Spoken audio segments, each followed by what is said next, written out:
कम हो जाता है, हेमोग्लोबिन जाके 4 पे पहुंच जाता है, और कैल्शियम और विटामिन डी वगैरह सारे कम हो जाते हैं। तो आप प्लीज़ मुझे बताएं कि जो हम ये 40 प्लस औरतें हैं उसके लिए किस तरह डाइट करना चाहिए और अपना वेट किस तरह कम करना चाहिए। मैं बता देती हूँ आपको, बिल्कुल बहुत बता शुक्रिया देती हूँ। कॉल थैंक यू करने सो का मच। आपका, बहुत बहुत शुक्रिया। अच्छा, अब उसमें ये है कि मैं हमेशा, मैं सिर्फ डाइटिशियन नहीं हूँ, मैं डॉक्टर और डाइटिशियन दोनों हूँ। 2 in 1 सॉर्ट ऑफ वाली बात हो जाती है। मैं चलती हूँ थ्रू प्रॉपर चैनल से, ठीक है। जैसे ये होता है कि मैं अगर मार्केट में भी फिर रही हूँ तो अस्सलाम वालेकुम डॉक्टर आयशा, एक डाइट प्लान दे दें। डाइट प्लान ऐसी चीज़ नहीं है जो आप अपने पर्स में लेके फिर रहे हैं और आप उसकी पर्चियाँ बांटना शुरू कर दें, ठीक है।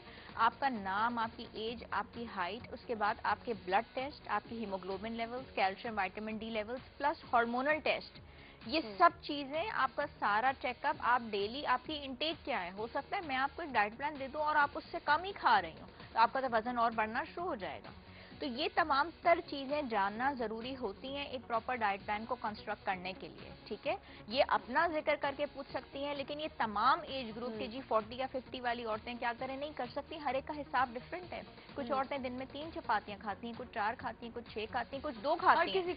हर एक का अपना सिस्टम होता है। किसी की चपाती का साइज इतना होता है, हमें साइज पूछना पड़ता है। कुछ लोग कह देते हैं कि हम 3 चपातियां खाते हैं, उनकी चपाती इतनी बड़ी होती है, वो हमारी एक बन जाएगी। तो we need to know lot of things. लेकिन कोई इंसान है, अब मैं चावल भी खाऊंगी, चपाती भी खाऊंगी, मेरा एक अपना सिस्टम है, मैं नहीं गेन वेट कर रही। हाँ, हर बंदा थोड़ी अपने अपना वो कर सकता नहीं कर सकता। तो टेस्ट करवाने बहुत जरूरी होते हैं, which is very important for us. Beside ये कि डाइटिशियन के पास आप गए डाइट लेने, तो मैं आपको तकलीफ ना दूं, मेरे से आपको अच्छी डाइट मिले जिसके आपके ब्लड लेवल्स, आयरन, कैल्शियम सब अच्छे हैं, उसमें सब कुछ मिल रहा हो, आपको मेरी वजह से नुकसान ना हो।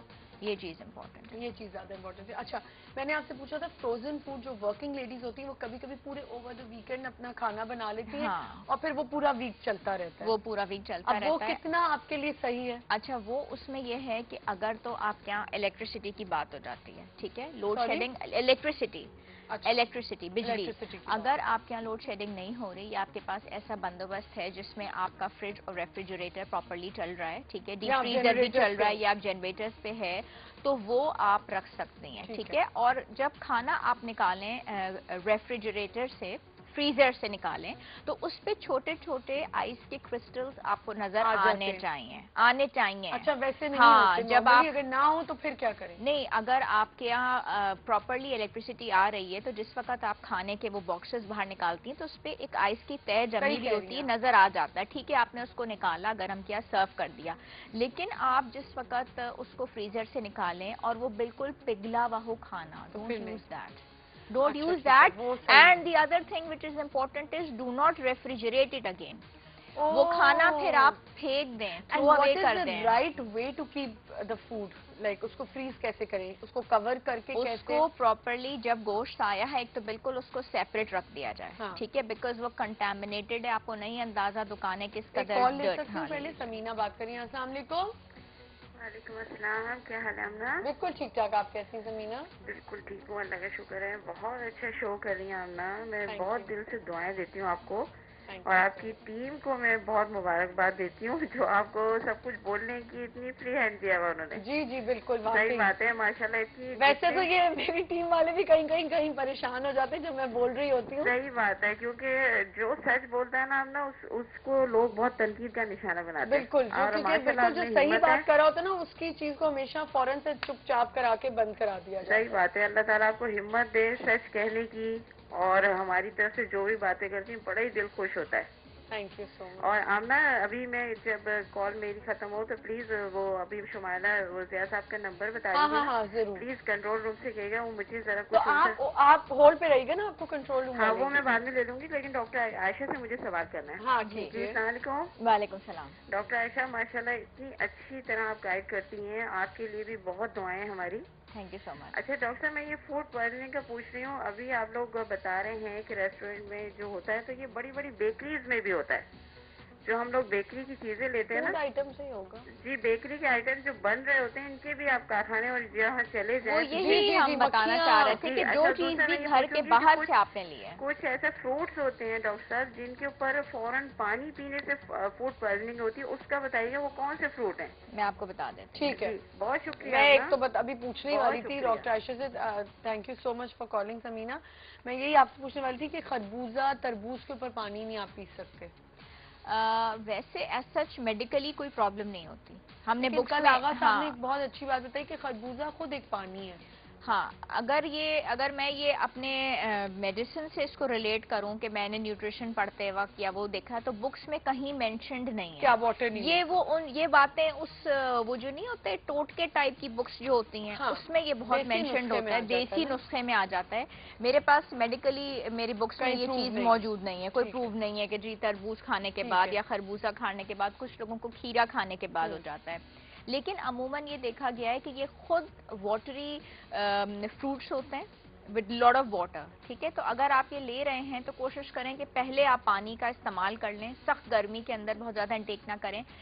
सबसे बड़ा मसला उस जगह पे होता है जहाँ पे ये फ्रूट्स या वेजिटेबल्स जो हम कंज्यूम कर रहे होते हैं ये प्रॉपरली वॉश्ड नहीं होती, उस जगह आपकी पकड़ हो जाती है। आप ये समझ रहे होते हैं आपने ऊपर से पानी पी लिया तब आपका पेट खराब हो गया, आप समझ रहे होते हैं आपने पानी थोड़ा ले लिया, ज्यादा ले लिया। अगर आप फल खरीद के लाए हैं या लाई हैं, उसको बेइंतहा तरीके से वॉश करें, हाँ, तो आपको मसले नहीं होंगे। अच्छा, अब आप गोश्त कीमे पे आ जाते हैं। हम अगर जब गोश्त खरीद के लाएं उसको पहले वॉश करें। कुछ लोगों की एक बड़ी गलत आदत है कि वो बड़ी बड़ी शॉप से जब गोश्त ले रहे होते हैं, एक नॉर्मल कसाई की शॉप से आप ले रहे हैं तो वो नहीं इतना आप आके उसको प्रॉपरली धो भी रहे हैं सब कुछ है, लेकिन आप बहुत बड़ी कोई हाई फाई शॉप से ले रहे हैं तो फिर आप कभी धोना भी उसको पसंद नहीं करते, विच इज वेरी रॉन्ग, मेरे विच इज वेरी रॉन्ग। ठीक है, और दूसरी जो इम्पोर्टेंट बात है उसमें यह है कि चाहे छोटी शॉप से आपने मीट या चिकन लिया है, चाहे बड़ी शॉप से, आपने ला के उसको सेपरेटली अपने किचन के स्लैब में दूर करके रख दिया। ठीक है, उसके बाद अपने हाथ प्रॉपरली धोए, फिर अपने हैंड्स प्रॉपरली वॉश करके उसको साफ सुथरा करें। अच्छा, सारा उसको करके उसके पैकेट्स प्रॉपरली बना के और उसको आपने अपने फ्रीजर के अंदर रख दिया, कच्चे गोश्त। अच्छा, अब आयशा मेरा एक और कंसर्न है जो मैं आपसे पूछना चाहूंगी। हमारे यहाँ जो अभी मैंने आपको कहा जो वर्किंग लेडीज हैं जो पूरा हफ्ते का खाना बना लेती हैं, वैसे भी आप देखें लेफ्ट ओवर्स हैं या जो भी है, फ्रोजन फूड की बात करें, शॉपर्स में बंद करके खाना पका के रखा जाता है, क्या वो सही है आयशा? रख सकती हैं, कोशिश करें शॉपर्स में बंद करके नहीं रखें। ठीक है, क्योंकि प्लास्टिक की थैलियां बजाते खुद साफ नहीं होती। वही मैं ये जो कच्चा गोश्त आप लेके आई हैं, तो इसको आपने धो के रख दिया, लेकिन खाने को पका के थैलियों में डाल के नहीं रखें। इनके प्रॉपर बॉक्सेस मिलते हैं, वो प्रॉपर बॉक्सेस होते हैं, इजीली अवेलेबल है। अब तो कौन सी चीज है, चाइना जिंदाबाद, हर चीज इसको अवेलेबल, रोडों पे, हाँ रोडों पे आप उन बॉक्सेस में रखिए और वो फ्रीजर्स में रहते हैं, टूटते नहीं है। उसमें अगर आप रखना चाहते हैं रखें। आपने शामी कबाब, जब जैसे मैं खुद वर्किंग हूँ तो मुझे इकट्ठे कबाब बना के 50 कबाब 40 कोफ्ते रखने पड़ते हैं, तो मैं खुद रखती हूँ, लेकिन थैलियों में नहीं रखें। थैलियों में नहीं रखें। उसका एक और तरीका होता है, मैं आज लोगों को एक्सप्लेन करती हूँ। उसका एक तरीका होता है, जब आपने कबाब बनाए तो जब आप उसको ट्रे में आप रखते हो, हमेशा यही होता है, लोग उसको थैलियों में जो जमा करके रखते हैं, थैली के अंदर हमेशा पानी बनता है, तो उसको कभी ना रखें। ट्रे में आपने अगर रखा तो एक आपने लेयर बिछाई कबाबों की, उसके ऊपर आप प्लास्टिक की थैली कोई काट के, जो प्लास्टिक है थैली डबल होती है ना, उसको यूं करके काटें जैसे आप सेल्फन पेपर या किसी चीज को काटा जाता है, सेल्फन पेपर ही ले लें, वो भी बहुत अच्छा है। उसको एक लेयर बिछाई, फिर उस पर कबाब रखे, फिर लेयर बिछाई, फिर कबाब रखे। वो कबाब ना तो कभी खराब होंगे ना उनमें पानी आएगा, ये मेरा एक गारंटी है मेरी, ये लोगों को बता रही हूँ मैं। तो ये टोटका जरूर आजमाएं। हमारे साथ एक कॉलर है। अस्सलाम वालेकुम। जी वालेकुम सलाम जी, मेरा नाम फरहाना बात कर रही हैं? मैं फरहाना बात कर रही हूँ कराची से। जी ये ना मुझे डॉक्टर आयशा से ये पूछना है कि अपनी बहन, छोटी बहन के बारे में पूछना है कि उसकी एज 16 साल है और इसकी हाइट है ना 59 है और वेट है ना 48 है, तो उसको कद बढ़ाने के लिए हाइट नहीं होगी 59, वेट होगा उनका नहीं 60 समझे, 59 60 हाइट है। ये क्या है, क्या चीज है ये 59 60?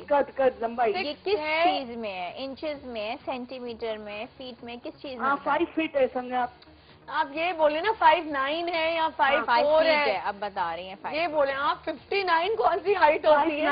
59। अच्छा, और वेट 59 नहीं होगी, 5 फीट और वेट 48 है।